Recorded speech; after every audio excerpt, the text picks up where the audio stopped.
Vuoi assaggiare una birra dove al suo interno scopri la specialità tipica friulana? Lumi Beer, il prodotto ricavato in 20 ettari di terreno coltivato orzodistico, biodiversità, performance ambientale. Lumi Beer nelle sue 5 versioni disponibili, 4 per consumo veloce e dissetante e la versione Magnum per intenditori. Lumi Beer si abbina a qualsiasi palato. Lumi Beer è un prodotto esclusivo Azienda Agricola Pancera, il buon seme, i buoni frutti.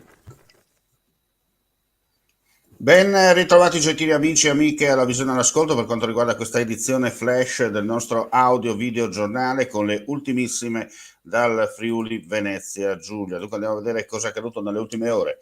Un incidente stradale poco prima delle 13 di oggi ad Azzano Decimo all'altezza di via Pedrina. Il sinistro ha coinvolto 2 auto, un impatto violento che non ha avuto per fortuna gravi conseguenze. Una persona è rimasta ferita ed è stata trasportata in elicottero a Udine, dove si trova ricoverata in prognosi riservata. Si trova all'interno di una delle 2 auto che è finita cappottandosi. Sul posto, per i rilievi di legge, la polizia locale di Azzano Decimo. Ha maltrattato il proprio bambino di 3 anni perché a suo dire è troppo vivace, sculacciandolo e chiudendolo nella sua cameretta con solo un secchio colmo di acqua perché potesse bere. Una punizione violenta, tanto che la polizia di un piccolo paese della Germania, dove si sono verificati i fatti, aveva emesso un mandato d'arresto europeo nei confronti della madre, una donna romena di 30 anni.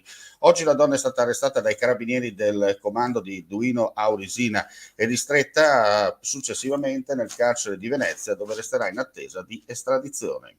Sospesi dal servizio e poi si vedrà, è così la dichiarazione del direttore generale della SUGI, Antonio Poggiana. Ad annunciarlo si riferisce ai 2 dei 5 operai del servizio manutenzione dell'azienda sanitaria universitaria Giuliano Isontina accusati di assenteismo.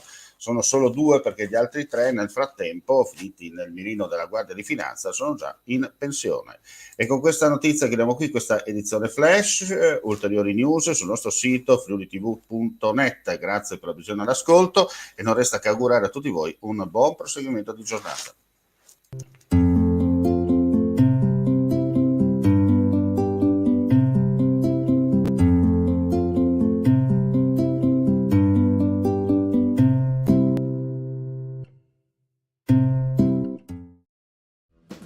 Torna, dopo lo stop imposto dalla pandemia, la tradizionale fiera dei vini di Corno di Rosazzo. 5 giorni tutti da vivere tra degustazioni, enoturismo, la mitica e unica grigliata come una volta e tanto divertimento. Il tutto all'aria aperta, di giorno e di notte, anche in caso di pioggia.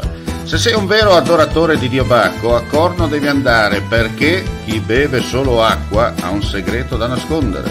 Fiera dei vini a Corno di Rosazzo, ingresso libero.